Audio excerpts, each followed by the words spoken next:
Assalamualaikum warahmatullahi wabarakatuh. Selamat siang anak kota. Selamat datang di podcast BPTJ Ngiter Ngabuburit di terminal. Yeay. Oh salah ya, karena sudah bukan bulan suci Ramadan, berarti kita ganti jadi ngiter, ngobrol di terminal. Yeay. Ya, sebelumnya saya mewakili segenap keluarga besar BPTJ ingin mengucapkan minal aidin wal faizin, mohon maaf lahir dan batin. Gimana anak kota? Masih ada yang liburan di kampung halaman atau bahkan sudah pulang ke kota tujuannya, ke Jabodetabek, atau bahkan masih ada yang liburan nih bersama keluarga. Semoga selalu diberikan kesehatan dan juga dilancarkan di perjalanannya. Nah, kali ini kita sedang ngobrol di terminal Baranang Siang, Kota Bogor. Yeay. Dan di sebelah saya sudah ada Bapak Moses. Selamat siang Pak Moses. Pak Moses ini adalah koordinator Satuan Pelayanan Terminal di Terminal Baranang Siang. Gimana kabarnya Pak? Sehat Pak? Sehat, alhamdulillah. Alhamdulillah. Kondisi terminal gimana nih Pak? Aman Pak? Untuk tanggal 27 hari ini, Terminal Baranang Siang kondusif. Kondusif? Namun ada kenaikan dan masih lumayan tinggi sejak Lebaran. Sebelum Lebaran H-1, H-2 naik tinggi. Baru kemarin tanggal 25-26 juga masih tinggi. Produksinya untuk keberangkatan masih di atas 3.000. Di atas 3.000 Pak? Ya. Produksi penumpangnya? Penumpangnya naik. Puncaknya di tanggal berapa tuh Pak? Tanggal 20. Tanggal 20 April. Puncak keberangkatan baru, tapi masih berbeda sedikit sama hari kemarin. Kemarin keberangkatan itu masih mencapai 3.000-an juga, hampir ya hanya beda sekitar 500 penumpang. Kalau dibandingkan dengan sebelum masa Lebaran ini Pak, di hari biasa itu berapa tuh Pak? Sampai Lebaran kemarin yang tinggi, tanggal 20 itu kenaikannya sampai lebih dari 100%. Wow. Karena rata-rata kenaikan penumpang untuk penumpang yang berangkat di Terminal Baranang Siang itu per hari itu kita rata-rata 1.500 sampai 2.000. 1.500 sampai 2.000. Naik untuk hari-hari reguler ya, bukan hari-hari. Bukan di masa Lebaran ya, masa ini Lebaran ya, atau masa libur Natal atau Tahun Baru. 1.500 dan ini naiknya 100%. Ya, kurang lebih 100%. 100% ya. Oh, baik. Banyak sekali untuk tujuannya Pak. Tujuan yang masih primadona untuk di Baranang Siang tetap dipegang oleh angkutan kota dalam provinsi. AKDP ya. Tujuan Bandung. Garut. Ratu. Pelabuhan Ratu maksudnya. Ya, Pelabuhan Ratu. Sama Cirebon. Berarti wilayah-wilayah Jawa Barat ya Pak ya? Jawa Barat. Banyaknya AKDP. Ya, AKDP. Kalau untuk akapnya Pak? Untuk akapnya antar provinsi masih dipegang untuk ke arah Jawa Tengah. Nah, dan lalu di Solo Jawa Timur, dan lalu di nomor 3 terbanyak itu ke arah Sumatera ya. Sumatera Medan, juga ada. Padang. Medan, Padang, ya. Lampung, Palembang. Namun kan mereka Medan Padang itu tanggal 18 mereka udah stop. Banyak yang stop di Baranang Siang karena memang udah kehabisan armada. Oh baik. Ya. Iya baik Pak. Wah cukup banyak ya Pak ya. Cukup banyak. Pada masa angkutan Lebaran ini karena sudah mulai normal juga ya dari pembatasan. Ya, udah masuk masa normal, udah tidak ada pembatasan penumpang. Protokol kesehatan juga. Baik. Nah kalau untuk persiapan sarana prasarana di Terminal Baranang Siang pada masa angkutan Lebaran kemarin gimana nih Pak? Untuk ke sarana prasarana di Baranang Siang, pada prinsipnya kami anggota Terminal Baranang Siang BPTJ Kementerian Perhubungan, kami sudah siap sedia melalui arahan Pak Sekretaris Badan maupun para direktur yang mempersiapkan jauh-jauh hari sebelum pada saat Lebaran. Hanya sedikit aja yang kami siapi adalah kesiapan koordinasi dengan PO yang ada di Terminal Baranang Siang. Kesiapan mereka untuk mengantisipasi ledakan. Apakah mereka siap dengan armada? Khususnya tadi yang untuk angkutan antar kota dalam provinsi dan angkutan akap tujuan Jawa Tengah dan Jawa Timur. Baik, itu dari segi tadi ya kesiapan PO dan koordinasi. Kalau dari segi fasilitas seperti toilet, kemudian ruang tunggunya, mungkin Pak itu gimana fasilitas Pak? Dari toilet kita pada Lebaran kemarin kita alhamdulillah tidak ada masalah, kan kami siap ada 3 toilet yang cukup menampung. Baru untuk pelayanan yang lain seperti pelayanan kesehatan kita sudah ada posko kesehatan. Ada posko kesehatan juga kemarin. Kesehatan. Baru untuk keamanan kita sudah koordinasi dengan TNI Polri dan jauh-jauh hari standby 24 jam. Ya, pada prinsipnya TNI Barang Siang kondusif ya Pak ya, aman, kondusif dan terkendali lancar, itu anak kota. Alhamdulillah. Nah Pak, terkait kalau persiapan dari Terminal Baranang Siang ini kan sudah mulai memasuki arus balik nih Pak. Ya, sudah mulai ada yang sudah mulai bekerja juga dan nanti puncaknya mungkin di tanggal 30 dan 1 Mei ya, 30 April dan 1 Mei. Itu persiapan terminal seperti apa Pak? Persiapan terminal di Baranang Siang pada saat kami sudah melaporkan kepada pimpinan pada hal ini Pases Badan bahwa Terminal Baranang Siang siap untuk melakukan persiapan menyambut mereka yang harus balik. Jadi pada prinsipnya kami siap untuk arus balik ini. Sudah dipersiapkan sudah semua dipersiapkan.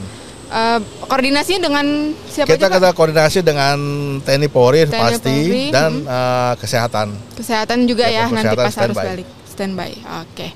Oh iya Pak. Ngomong-ngomong tadi ada bis kita. Tadi kan kita bahas AKDP, AKAP. Kemudian ada juga nih transportasi lokal di Kota Bogor. Bis kita tadi Pak ya. Ya benar. Itu gimana tuh Pak untuk pergerakannya?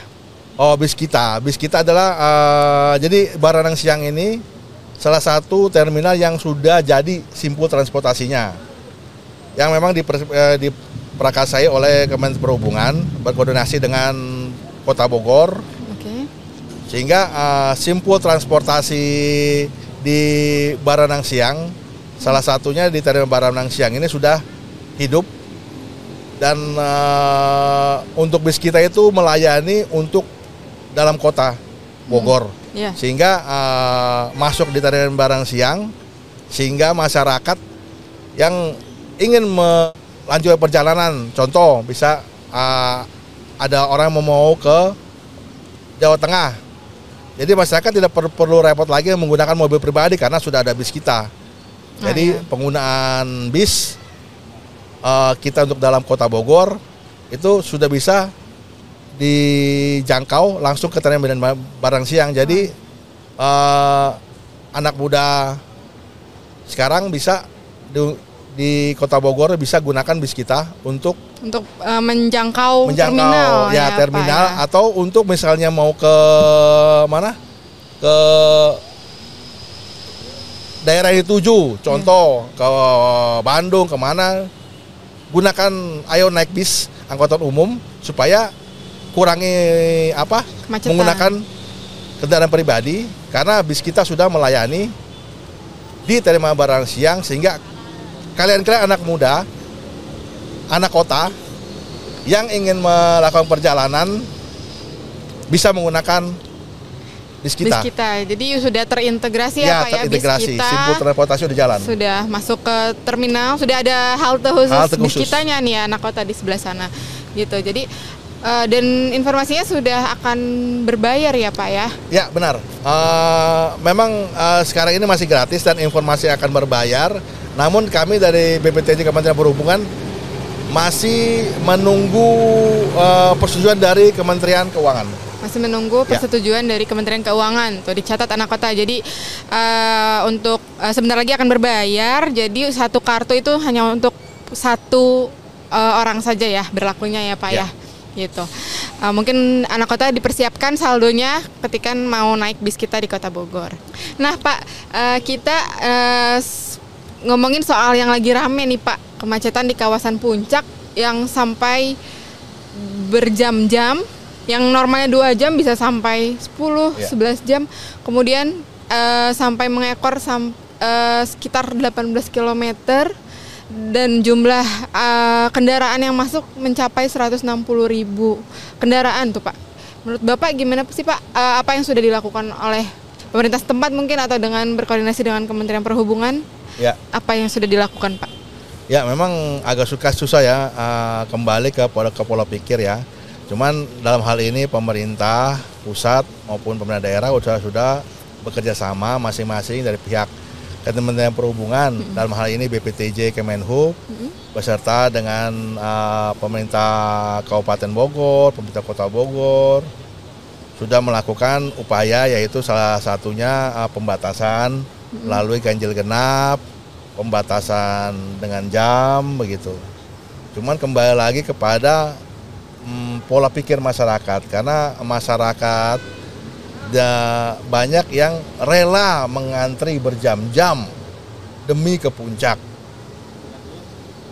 Tapi kalau menurut kacamata pribadi saya, sebenarnya ini masalah bagaimana pola pikir. Menurut saya yang paling berharga adalah waktu. Waktu adalah paling berharga. Ketika kita bermacet berjam-jam sampai 4-5 jam, padahal untuk 4-5 jam kita bisa melakukan hal lain. Masih banyak kok tempat-tempat wisata, objek wisata selain puncak di Kota Bogor. Seperti salah satunya Istana Bogor. Baru ada Surya Kencana. Ada juga Jungleland. Jungleland itu malahan kayak model hutan, ada tempat permainan. Sehingga anak-anak bisa melakukan aktivitas di situ, bermain, ataupun orang tua ada tempat makan, semua disediakan. Namun kembali lagi kepada tadi saya bilang pola pikir, karena orang berpikir mungkin di puncak murah, iya benar, atau lebih terjangkau. Tapi kalau kacamata saya nggak mau menghabiskan waktu 4-5 jam di kemacetan, walaupun semurah apapun tempat yang akan saya tuju, tapi saya menghabiskan waktu, saya tidak mau. Jadi itulah kembali ke pola pikir masing-masing masyarakat. Gitu ya Pak ya. Padahal sudah dilakukan kebijakan tadi ganjil genap, kemudian one way juga ya, satu arah. Tetap karena memang jumlah jumlah kendaraannya yang kendaraan banyak, ya, Pak, ya? Banyak itu memang agak kelewatan dengan luas jalan tidak begitu besar, tapi bener, populasi kendaraannya begitu banyak, gitu loh. Ya karena kawasan puncak memang jalurnya ya segitu, jalurnya gitu ya Pak. Dari dulu sampai sekarang sama aja. Kapasitasnya hanya segitu. Perbedaan itulah pemerintah pusat maupun pemerintah daerah sudah berusaha. Walaupun ada pengajuan dari beberapa yang sebenarnya bukan opsi ya, ada mengatakan buat kereta gantung, benar, buat kereta gantung, jalan flyover. Tapi kan apakah itu yang menyerap keuangan negara? Apakah seimbang? Karena sebenarnya dihitung seimbangnya itu kan ini kan hanya pada waktu-waktu tertentu. Ya, hanya saat masa-masa liburan seperti ini ya, Nataru ataupun Lebaran. Ya, Lebaran begitu, maupun libur-libur weekend biasa. Tapi apakah worth it gitu loh istilahnya? Apakah efektif terhadap, gitu ya efektif Pak ya? terhadap penggunaan keuangan negara tersebut. Pengeluarannya. Karena dananya sangat wah itu. Iya benar. Benar-benar harus diperhitungkan dengan matang ya Pak ya? Benar. Saya juga baca nih Pak, ada nih masyarakat netizen, memang mereka tuh senang bermacet-macetan, berjam-jam, karena setahun sekali gitu Pak. Setahun sekali mereka merasakan itu, vibes-nya mungkin ya, kayak suasana kemacetan itu kan yang dicari mungkin ya Pak ya. Ya nggak sih Pak? Gimana tuh Pak? Sebenarnya itu kembali lagi ke tadi saya katakan pola pikir ya. Benar. Karena ketika pilihan itu dia ingin ke puncak, dengan dia sudah istilahnya dalam hatinya sudah bertekad bahwa walaupun apa yang terjadi tetap saya akan ke puncak. Nah itu memang agak susah. Cuma kan mungkin itu hanya beberapa orang segelintirnya. Tapi yang saya yakin di atas 80% yang ada di puncak, itu kemungkinan mereka ini bisa memilih nanti. Gitu. Bisa pemilih sebenarnya itu pilihan ya Pak ya, mau ke puncak atau tidak. Sebenarnya liburan itu nggak mesti ke puncak ya Pak ya? Nggak mesti ke puncak. Di Bogor banyak ya Pak ya tadi ya? Di Bogor seperti yang banyak. Bapak sebutkan ya, tadi. Yang saya sebutkan ada Jungle Land, Istana Bogor, ada Surya Kencana, dan Bogor, Surya Kencana tadi. Tempat-tempat pilihan, tempat-tempat makan yang pilihan juga banyak di sini. Oh iya benar, Bogor terkenal dengan kulinernya tuh di Surya Kencana ya. Bukan hanya di puncak gitu loh. Untuk ke puncak kalau diperlukan aja, itu pun bukan untuk suatu liburan, karena di liburan yang pasti anak kota akan menghabiskan banyak waktu percuma. Anak kota akan hilang banyak waktu hanya di tengah jalan bermacet-macet ria. Ya. Berarti daripada kita menghabiskan waktu dengan keluarga di jalan bermacet-macetan, mending kita cari alternatif pilihan destinasi lain. Kita bisa menikmati bersama keluarga ya Pak ya, bersama anak, bersama orang tua gitu ya Pak ya. Nah Pak, tadi dari Bapak kan sudah menyampaikan upaya dari pemerintah gabungan ya Pak ya, terkait dengan pengaturan ganjil genap, kemudian ada one way juga tadi ya Pak ya. Kalau dari BPTJ sendiri nih Pak, kebijakan apa yang sudah diambil terkait pengaturan arus lalu lintas di puncak ini Pak? Sudah banyak BPTJ lakukan ini untuk kemacetan di puncak, sudah banyak. Apa aja tuh Pak? Jadi dari dulu saya masih ingat waktu zaman Pak Bambang. Pak Bambang itu pada itu saya sempat merasakan kita pemerintah pusat dalam hal ini BPTJ Kemenhub ditempatkan sepanjang Gadok sampai di Cisarua. Jadi bukannya kita pakai posko, dari per 50 meter itu anggota dari BPTJ satu orang sepanjang dari Gadok sampai di Cisarua. Langsung terjun ke lapangan ya Pak ya, ke lapangan kita. Dan Pak Bambang pada waktu itu kontrol semua. Dia dengan pejabat-pejabat lainnya eselon 2 itu kontrol semua. Sampai hari ini pun pejabat-pejabat BPTJ dalam hal ini BPTJ Kemenhub pusat itu tetap concern terhadap kemacetan pusat. Salah satunya sampai hari ini kita melakukan ada penempatan VMS untuk pemantauan di puncak. Baru kita tetap lakukan kayak untuk liburan anglep ini. Kita dari BPTJ membuat posko-posko yang kita berkolaborasi dengan pemerintah daerah setempat, dalam hari ini pemerintah Kabupaten Bogor dan pemerintah Bogor Kota. Kita bersama-sama. Jadi sudah lama kita mencoba untuk menguncangkan bagaimana sih untuk menangani kemacetan puncak ini. Itu sudah banyak ya Pak, seperti tadi ada VMS untuk himbauan, kemudian ada juga tadi posko gabungan ya Pak ya, posko gabungan di puncak untuk memantau arus lalu lintas ya. Luar biasa sekali BPTJ ini. Nah mungkin itu saja Pak dari kita, semoga bermanfaat ya untuk anak kota. Terima kasih untuk anak kota yang sudah menyaksikan ngiter pada siang hari ini.